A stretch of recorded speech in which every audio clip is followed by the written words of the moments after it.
On 11th of June, Conservative Prime Minister Rishi Sunak has promised massive tax cuts in his party manifesto.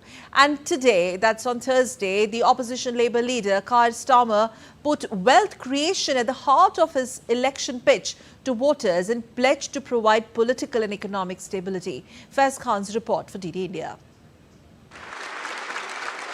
UK's main opposition Labour Party on Thursday unveiled its election manifesto in Manchester to voters ahead of the elections on the 4th of July, putting focus on wealth creation at the heart of its campaign.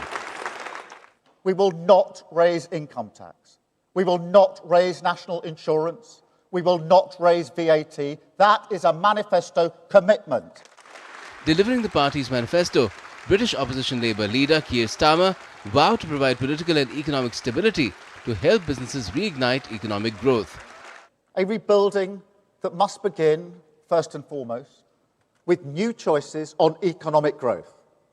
That is the mandate we seek from Britain at this election, a mandate for economic growth. Because the way we create wealth in this country is broken. It leaves far too many people feeling insecure. People who are working hard and doing the right thing. So we will reform it. And we will keep on reforming it until it delivers for them.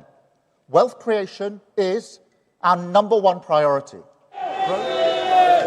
The Labour Party also promised to recognise the state of Palestine as a contribution to a renewed peace process which results in a two-state solution. In the manifesto, the party vowed to remain steadfast in providing financial, military and diplomatic support for Ukraine. On the 11th of June, Conservative Prime Minister Rishi Sunak pledged to cut $21.7 billion in taxes for working people if re-elected. His party's manifesto puts tax cuts at the heart of his campaign. We will pay for permanent reductions in taxation by controlling the unsustainable rise in working age welfare that has taken off since the pandemic. In this party, we believe that it is morally right that those who can work do work, and that hard work is rewarded with people being able to keep more of their own money.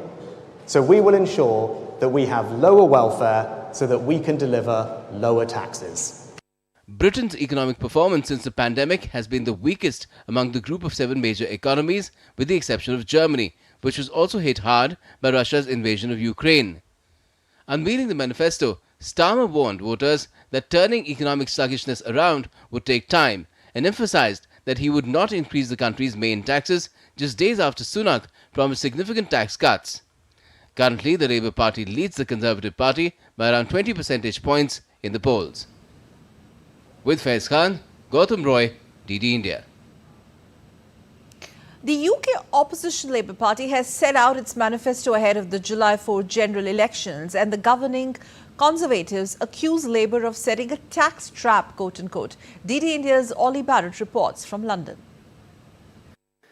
This is a manifesto that the Labour Party says is all about change and about transforming Britain after what they say has been a chaotic period of Conservative government. In terms of specific measures, the Labour Party is promising, for example, to build 1.5 million homes a year, to set up a state-backed energy firm called Great British Energy. It's promising no personal increases in taxation for individual workers. It's pledging to reduce overall net migration numbers. It's promising to set strict fiscal rules and limits on borrowing and to see debt falling for the UK towards the end of a parliament in which it became the next government. As I say, Keir Starmer, the Labour leader, insisting this is all about change and transformation, but he acknowledges there are no new ideas in this manifesto that we haven't heard from the Labour Party before. That's partly because he wants to present himself as a stable leader of a stable party that could be running a stable government for the UK from July the 5th. The Conservatives, led by Prime Minister Rishi Sunak, are attacking the manifesto. They say that there is a tax trap being laid by Labour, that its spending commitments will need it to put up taxes in the next parliament at some point. All of this comes in a week in which we've now had both main parties setting out their manifestos. We are less than 3 weeks away now from the UK's general election, and the polling all still suggests that the Labour Party are much more likely to win the election than the Conservatives who've been in government in one form or another since the year 2010.